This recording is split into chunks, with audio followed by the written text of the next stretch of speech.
દર વર્ષની જેમ આ વર્ષે પણ જામનગરમાં લખોટા તળાવમાં હજારો વિદેશી પક્ષીઓ આવી પહોંચ્યા છે. છેક થાઇલેન્ડ અને ન્યૂઝીલેન્ડથી લગભગ 75 જાતના પક્ષીઓ આવી પહોંચતા તેમના કલબલાટથી જામનગરનું વાતાવરણ સુરીલું બન્યું છે. જામનગરમાં વિદેશી સિવાય ભારતના પણ laser flamingo, pelican, સ્પૂનબિલ, duck, સ્ટાઈ painter, painter shark જેવા પક્ષીઓ પણ હજારોની સંખ્યામાં આવી પહોંચ્યા છે.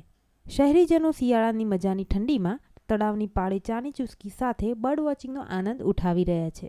પક્ષીઓનો આ નજારો જોવા માટે રાજકોટથી આવેલા પક્ષી પ્રેમી પરિન શાહ કહે છે કે અને અમે રાજકોટથી આવીએ છીએ અને અમારા સસરાયા રહે છે, એટલે રેગ્યુલરલી જ્યારે પણ આવીએ છીએ એટલે શિયાળામાં એટલા બધા પક્ષી આવે છે, રશિયાથી, સાઇબેરિયાથી, યુરોપથી. અહીંયા અમારા છોકરાને બહુ મજા આવે છે. રેગ્યુલરલી સવારે અમે એને ચણ નાખવા અને બ્રેડ્સ ને ગાંઠિયા નાખવા આવીએ છીએ.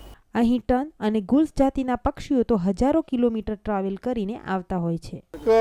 બહુ સારું જામનગરનું ફરવાનું સ્થળ છે અને નગરપાલિકાનું ડેવલપમેન્ટ પણ કરવાનું છે. તો અત્યારે શિયાળામાં તો બધા દેશ વિદેશથી પક્ષીઓ આવે છે અને સવાર સાંજ ફરવાની બહુ જ મજા આવે છે. જામનગરમાં આવેલા ખીજડીયા પક્ષી અભયારણ્યમાં પણ વિદેશી પક્ષીઓનો મેળાવડો જામ્યો છે. અહીં પણ વિદેશથી અનેક યાયાવર પક્ષીઓ આવી પહોંચતા પક્ષી પ્રેમીઓમાં આનંદ છવાયો છે. Bureau report, news online, Jamnagar.